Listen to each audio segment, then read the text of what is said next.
This is CBC Winnipeg News.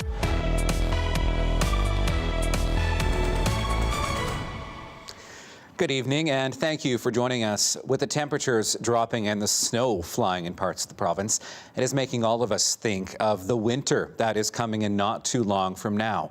Well, shelters across Manitoba are already in desperate need of warm clothing for people, including children. Joanne Roberts reports. We are not at all geared up for our winter.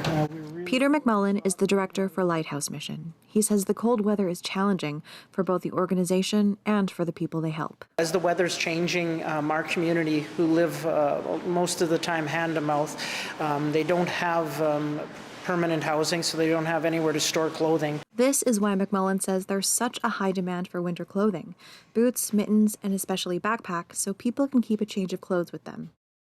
Main Street Project calls this month Socktober for its annual call for sock donations.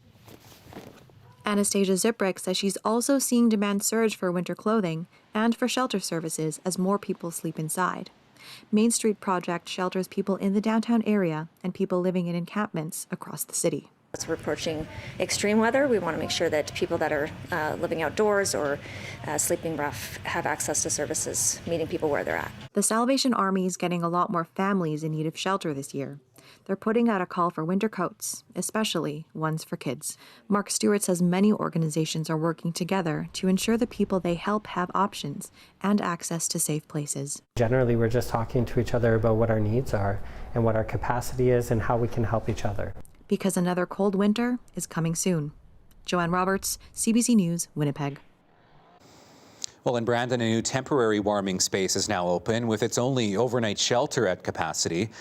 As we told you earlier this week, all 41 spaces at the Safe and Warm shelter have been full as of late. The City of Brandon's Samaritan House, the province, and Brandon's Neighborhood Renewal Corporation have partnered to keep the Blue Door Drop-In Centre open 24 hours a day. That space will be open 24/7 until Wednesday. Groups are meeting on Monday to come up with a longer-term plan.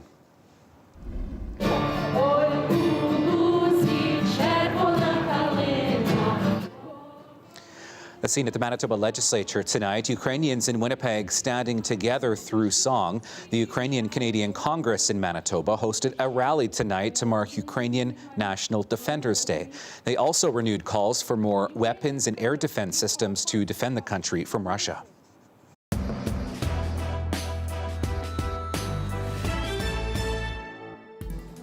Well, to the civic election now. 4 of the leading candidates in the race to be Winnipeg's next mayor spent the day attacking each other's financial plans.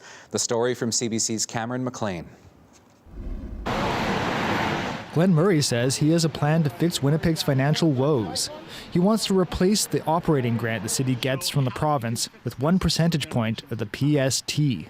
If you deduct that from 1 point of sales tax, which would generate just over $300 million in revenue, the city comes out at least $200 million ahead annually. Murray says that extra money would be enough to cover the costs of roads, bridges, and buildings, but it would need buy-in from the provincial government, something Murray says he would lobby for over the next year. I have networks across this country and relationships I didn't have 20 years ago. So you ain't seen nothing yet. You ain't seen nothing yet. Murray wouldn't say whether his plan includes a property tax increase, but he said it wouldn't solve the city's problems. Other candidates have committed to raising property taxes and chided Murray for not being clear about his plans. My plan is fully costed. He has not provided anything to voters of substance that would show how we're going to pay for his plan.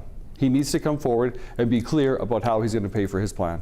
Sean Loney said Murray's plan to get a piece of the PST wouldn't happen, and he also took a shot at Gillingham. His whole platform revolves around a $660 million request from the other levels of government for these big infrastructure projects. Kevin Klein said he would keep increasing property taxes at the current 2.3%, but he attacked Gillingham's plan, which includes a larger increase and a higher frontage levy. Scott Gillingham is not a fiscal conservative. He's Brian Bowman 2.0. Glenn Murray says he will announce more about his property tax plan next week. Cameron McLean, CBC News, Winnipeg. A former Winnipeg High School football coach and teacher is facing more charges tonight of sexual assault and sexual exploitation. Kelsey McKay was first charged with sexually assaulting former students and football players 6 months ago. Police say they were contacted last month by a former student who alleged he was lured, harassed, and sexually assaulted by the coach decades ago. One mother says behavior believed to be inappropriate was flagged long ago. She wants to see more awareness around how families can report concerns. I hope that there's a lot more education out there, because like I said, at the time we didn't really know where we were supposed to turn to, who we were supposed to turn to, and we thought by going to the principal that would be one of the biggest avenues to turn to, but now we realize it wasn't. McKay has been charged with 6 new offenses, including sexual assault and sexual exploitation. That is on top of 24 other charges he already faces. RCMP say they are now investigating the site of a former residential school in western Manitoba after ground-penetrating radar revealed dozens of anomalies that could be unmarked graves. Ground-penetrating radar has revealed 71 anomalies in the area around the Pine Creek residential school site, as well as around and under the community's Catholic church. Scans were done throughout the summer in a 40-hectare area around the 2 sites. And the Winnipeg Jets open their season at home in the win column tonight. Taylor sets it up, Connor misses, Scheifele scores! Mark Scheifele with the first of 4 goals as the Winnipeg Jets down the New York Rangers 4-1 at Canada Life Centre this evening. The Jets flying tonight without their head coach after Rick Bowness tested positive for COVID-19 earlier today. Well, here is a look outside down Portage Avenue tonight. A bit dark out there. The streetlights aren't working on Portage Avenue this evening. Stay with us, though. I will have your weekend weather forecast coming up next.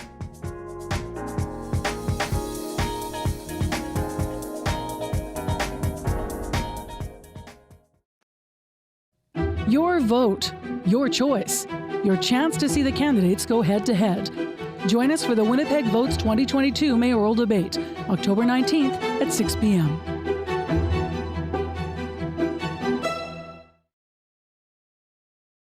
This weather update is brought to you by Capital Ford Lincoln.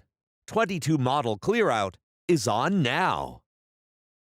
Welcome back. Well, we have seen some precipitation moving through the province tonight. This in the form of some snow associated with a low-pressure system in northern Manitoba. This rain-snow mix will continue to push out as we head into the early part of Saturday morning. Starting Saturday morning with a mainly cloudy sky.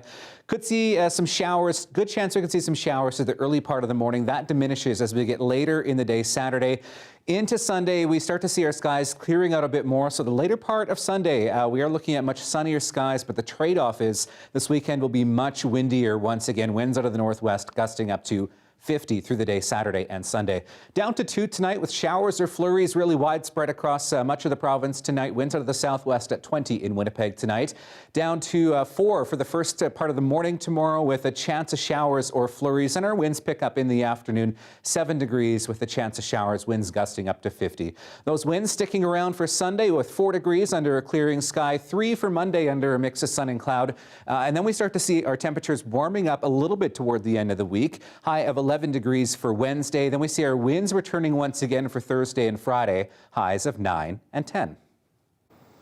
And that is your late news for this Friday. Thank you for being with us tonight and this week. We'll see you on Monday at 6 and 11. Have a great night.